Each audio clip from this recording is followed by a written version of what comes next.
Well, all good things must come to an end, and this is the final round of the 1974 F1-S-R series at Solitude in Germany. The red portion there is the third sector, where most of the problems will be. This race is brought to you by the 1974 Opel Kadett. It's fun for the whole family. And no, shut up, it's not a Vauxhall. Anyway, so there is no installation lap for this race because the track is so long. This is Peter Blum's view, our champion. He's starting second, and Nick Severn is on the pole. The green light coming down to the first corner, which kind of has a double apex to the left. Peter in the lead. Oh, goodness! Right away, big problems.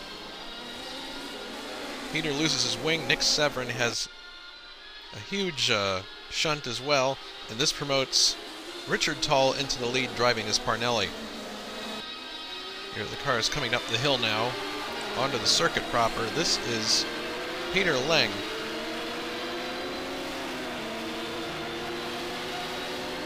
And here through this hilly section, it's very easy to get sideways. There's proof. And Peter did his best to avoid that one bit there, but oh goodness.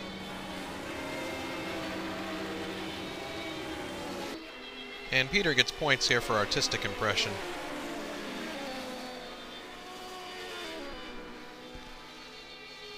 Pirouetting. But lucky for him, he was able to continue.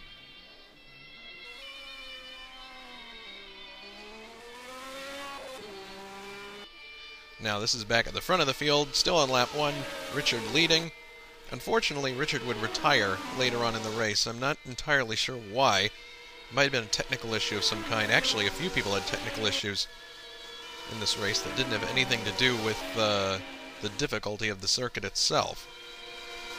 At any rate, here comes Angelo, and he's already got designs in first place, and there he goes, right by Angelo, our 1973 champion. Now into the far end of the course. This is the loop that takes you back to the dreaded third sector. Now we have a good shot of everybody. There's Angelo leading, Richards in second, the pinch plant car of Nicholas Coles in third, and Dylan Yates is in fourth. Early on here. That little fisherman there in the lake is going to see a lot of action later on. Looking a little further back into the teens, this is Wesraz in his Team Gunston Lotus. There's Sean Hutchinson, who had an excellent race driving the March. And we see Tony and Rari, all the usual suspects from this series. Now here's Wesraz following Jerry McComas, looking for a way by. This is so hard to do in the third sector, but oh, Jerry just makes a slight error there, and Wesraz is able to skate by, and that's pretty much how people advance their position in the third sector, as they wait for someone to make a mistake, similar to the Nürburgring.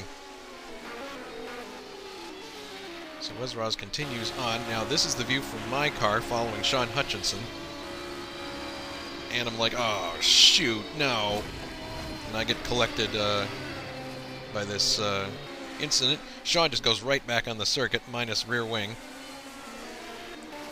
I waited for the cars to clear, and now I'm back on the road.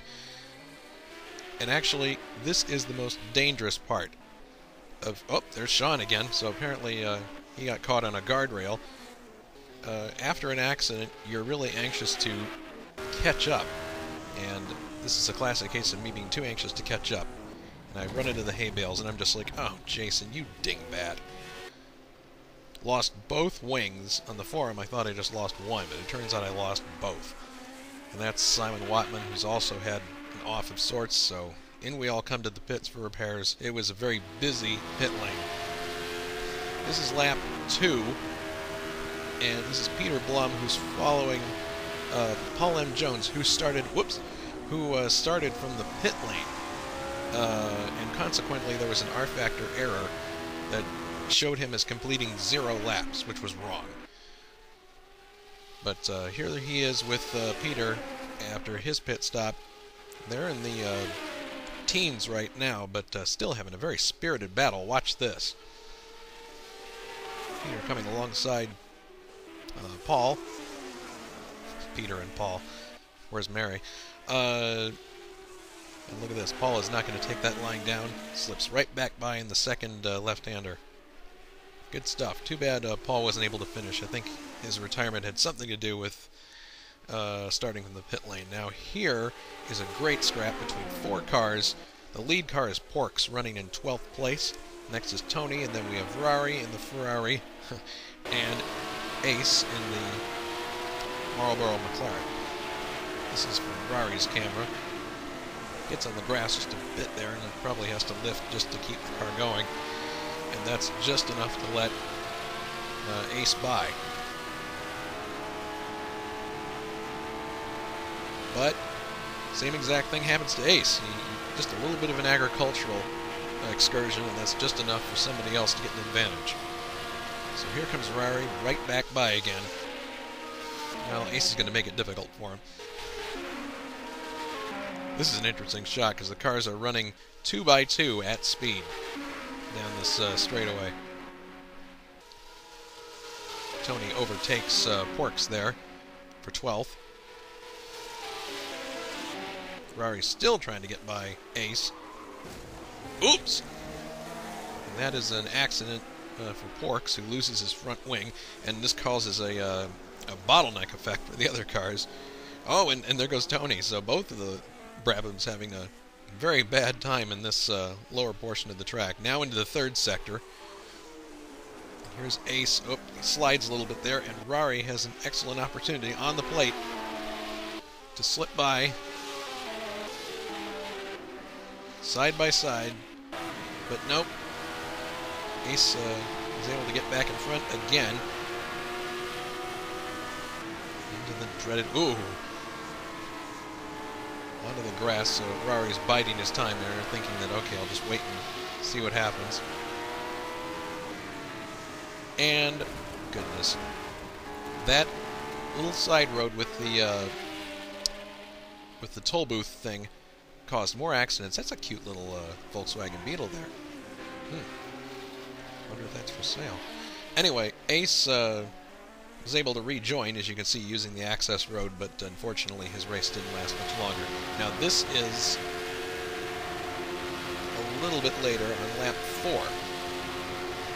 Christian Bergman and Nicholas Cole in the pinch plant car running right with each other down the long, long Sector 2 straight.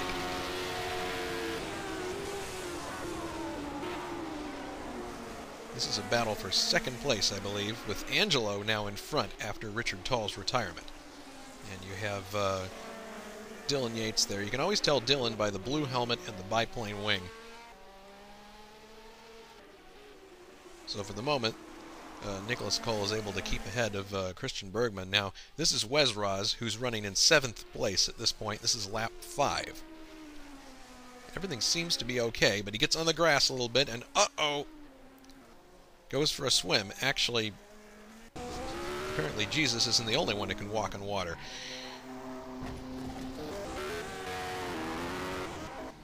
That fisherman didn't even offer him any help. Anyway, Wezraz keeps going, and just a few seconds later he claims that a fish was caught in one of the calipers, leading to the following accident. Actually, I think it probably had more to do with just the inconvenient location of that barrier, which is going to catch several more people, including yours truly. So now this is lap 9, actually, and this is Peter Lang, who had a very good race for himself, actually ended up finishing 5th, but before that, he has a similar incident with that barrier. Loses the wing, but is able to keep going, fortunately. Now, going back a little ways, this, I believe, is for 8th place, and this is Jerry McComas, who had an excellent race for Lotus, with Rari right behind him. Oh, no! Into the forest. And, oh, yeah, unfortunately, Ferrari lost his wing. But as we're going to see in a little bit, that didn't hold him back. So off he goes. And this is just a lap or so later. He's right back with Jerry McComas again. Not sure if Jerry made some kind of an error, or if Ferrari is just that fast. He would probably say it was a ladder, as would I and most other people. And so he gets by Jerry in this instance.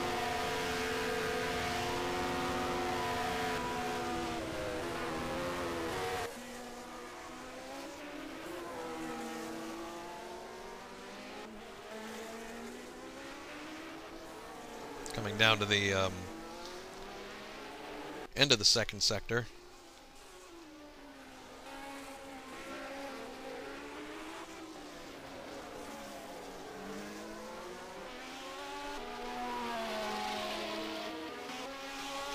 That second Ferrari there is Chris Bolin, who is actually with the lead group and is about to lap these two. So Jerry is still with Ferrari in his sights. And here we come up to that same section again with that stupid barrier. I think you know where this is going.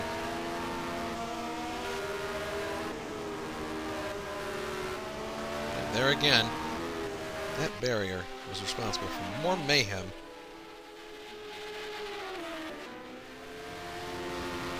Now this is on lap 14. That's me, just ahead of Sean Hutchinson, running in 10th. That's right, I'm in the top 10. Don't adjust your set. Sean makes a try for the inside, but not enough room there. Whoops. Looks like Sean made a little bit of a error there.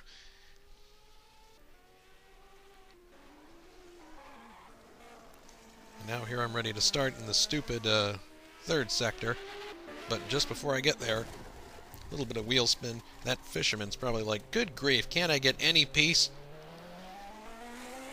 And of course, with that small incident, Sean's caught right back up to me again. And I'm like, go faster, go faster, go faster, because I don't want to lose my top 10 place. But I succumbed to the pressure and went straight into the weeds. Now this was a scary moment for me. Actually another one like this because I was afraid I was stuck and I wouldn't be able to get out. But after some gentle coaxing, I was able to get the car back on the track. Eventually I finished in 9th place, just behind Sean, who was 8th. So, good result considering the difficulty of the track. Now this is the final lap, and it came down to these 4 cars after all the pit stop shuffling. Chris Bolin leading in the Ferrari, Dylan Yates second, Angelo in third after leading a good chunk of the race, and Peter Blum, after his first lap accident, made it all the way back up to 4th. So here's Chris trying to bring it home. Dylan right behind him, and as you might guess, the third sector plays a role in the outcome of the race. Just gets a bit sideways onto the grass, and it's just enough for Dylan to get by. Thankfully, none of them hit that barrier. But this is pretty remarkable. A track that's that spread out. This track is about 7 miles around. Each lap is 3 minutes, at least. And to see the 4 of these drivers running this close at the very end after 20 laps, it's pretty impressive.